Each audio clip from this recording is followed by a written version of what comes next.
Hello students, welcome back to my channel Bright Aspirants. My name is Jyoti Saini. In this video, I am going to explain you the topic that is Modigliani and Miller model of dividend theories. Next आता है मोदिग्लियानी Miller model. इरेवलेंस theory है आपकी, किसने propose करी थी आपके, जिसका नाम था फ्रैंको मोदिग्लियानी एंड मर्टन मिलन। दो बंदे थे आपके 1961 के अंदर, दोनों का नाम एफ से स्टार्ट होता है इसको, इसलिए इसका जो सेकंड नेम होता है वो होता है आपका एमएम अप्रोच। तो ये क्या है, the support of irrelevance of dividend firms dividend policy has no effect on its value of assets. कि जो भी इरेवलेंस थ्योरी होगी उसका क्या रहता है, अगर डिविडेंड पॉलिसी का आपकी फर्म की वैल्यू पर इफेक्ट हो रहा है तो वो रेलिवेंट है, अगर कोई भी इफेक्ट नहीं हो रहा है तो थोड़ी आपकी इरेलीवेंट होती है। तो ये इरेलीवेंट है क्योंकि आपकी डिविडेंड पॉलिसी का फर्म की वैल्यू ऑफ असेट्स के ऊपर कोई भी इफेक्ट यहाँ पर नहीं हो रहा है। यहाँ पर ये इरेलीवेंट है क्यों, it does not affect the wealth of share holders. की फर्म वैल्यू ऑफ एसेट हो, शेयर होल्डर्स हो, उनकी किसी भी तरीके से उनको अफेक्ट यहाँ पर नहीं कर रहा है आपका ये। According to Suri, the firm depends solely on the earning power resulting from the investment policy, not influenced by manner in which its earnings are split between dividends and retained earning। अब यहाँ पर जो ये theory है, ये totally जो value होती है आपकी फर्म की, वो बिल्कुल डिपेंडेंट है कि उनकी इन्वेस्टमेंट पॉलिसी से वो कितना अर्न कर रहे हैं, यानी कि जो पैसा वो लगा रहे हैं वहाँ से उनकी अर्निंग कितनी आ रही है। आपकी फर्म की वैल्यू सिर्फ और सिर्फ उसी एक चीज़ पर टिकी हुई है। यहाँ पर एजम्पशंस इसकी,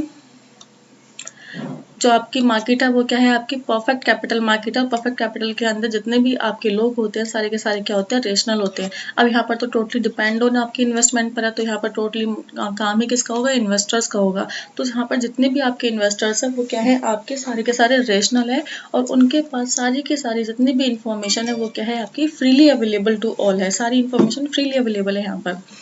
no tax discrimination between dividend income and capital appreciation. अब यहाँ पर क्या, पहली बात तो टैक्स का सीन ही नहीं है, और टैक्स में किसी भी तरीके का डिस्क्रिमिनेशन का सीन नहीं है यहाँ पर। तो this assumption is necessary for the universal applicability of the theory since the tax rates of provisions to income, तो टैक्स इनकम में भी डिफरेंट इन डिफरेंट कंट्रीज।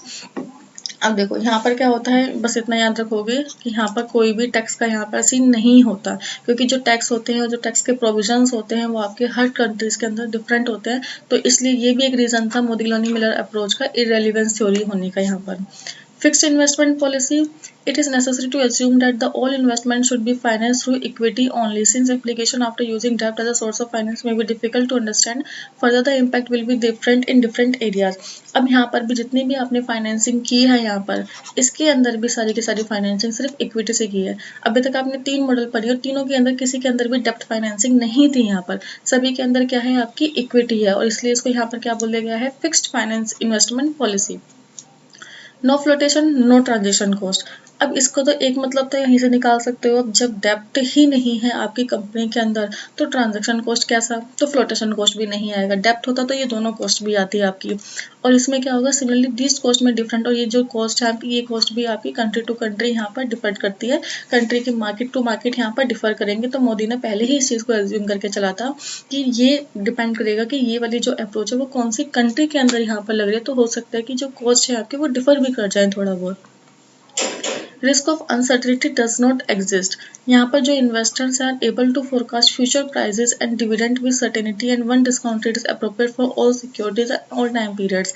यहाँ पर जो एक डिस्काउंट रेट को इन्होंने फिक्स किया हुआ है कि इसी डिस्काउंट रेट को हम लेकर चलेंगे आगे फ्यूचर के अंदर, कि यही तुम्हें मिलेगा, इतना ही मिलेगा। तो पहले से ही सबको पता होता है यहाँ पर, तो ना तो यहाँ पर अनसर्टिनिटी होती किसी चीज़ की, ना कोई रिस्क होता, क्योंकि हर चीज़ आपकी प्री प्लान्ड है यहाँ पर ऑलरेडी।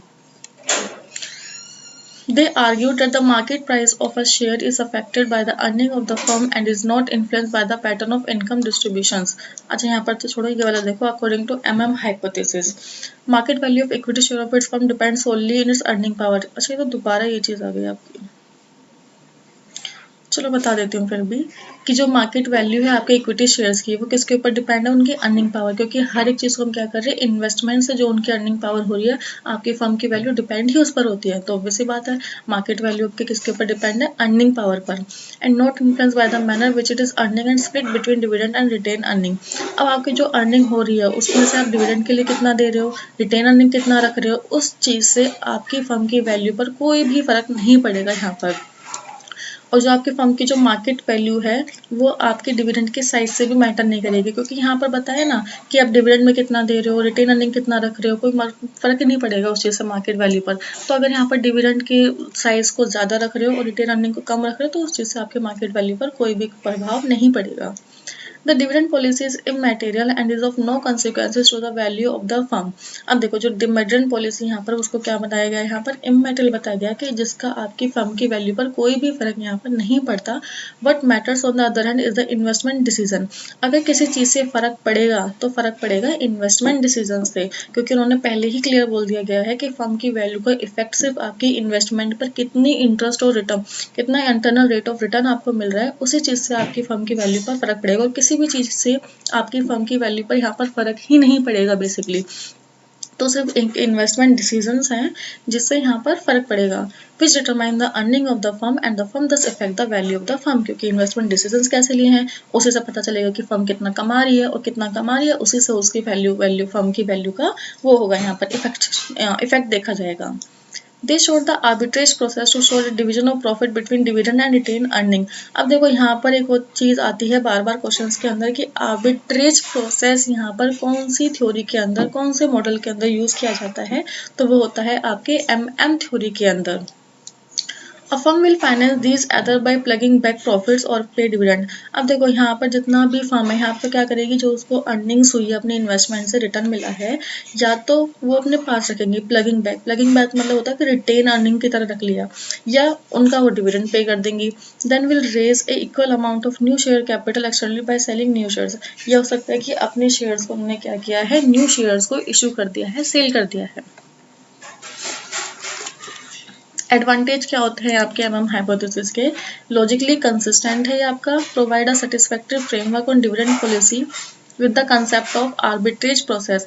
ये क्या करता है, एक सेटिस्फैक्टरी फ्रेमवर्क आपकी डिविडेंड पॉलिसी को देता है। यहाँ पर क्यों सेटिस्फैक्टरी फ्रेमवर्क क्यों दिया गया, क्योंकि डिविडेंड पॉलिसी आपकी फर्म की वैल्यू पर इफेक्ट ही नहीं डालेगी। तो यहाँ पर ना एक जो आपके बिजनेसमैन होंगे, जो भी आपके शेयर होल्डर्स होंगे, वो भी यहाँ पर क्या रहेंगे, बिल्कुल शांत रहेंगे, उनको कोई रिस्क नहीं होगा, कोई अनसर्टिनिटी नहीं होगी कि डिविडेंड पॉलिसी को तुम ऐसे कर दो ऐसे कर दो, क्योंकि totally depend on their hand कि उनको अपनी डिविडेंड पॉलिसी किस तरीके से यहाँ पर चलानी है, किस तरीके से बनानी है। यहाँ पर लिमिटेशन क्या होगी, validity of various assumption is questionable. कुछ अजम्पशंस इसके क्या है, अनरियलिस्टिक है, जैसे कि टोटल इक्विटी शेयर होल्डर्स पर डिपेंडेंट है, आप डिविडेंड और रिटेन अर्निंग में अपने तरीके से कर सकते हो। मतलब कोई एक तरीके का ना, किसी भी तरीके का वो नहीं है, सिस्टमैटिक तरीका नहीं है चीज़ों को लेकर कुछ चीज़ों में।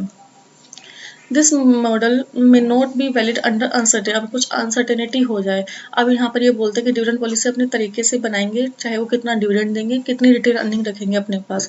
अगर बाई चांस कोई अनसर्टी हो जाए और इनकी रिटेन अर्निंग यहाँ पर कम हुई, तो उस केस में व्हाट दे विल डू। तो यही चीज़ होती है कि कुछ चीज़ों में जो मॉडल है यहाँ पर सस्टेनेबल नहीं है आपका।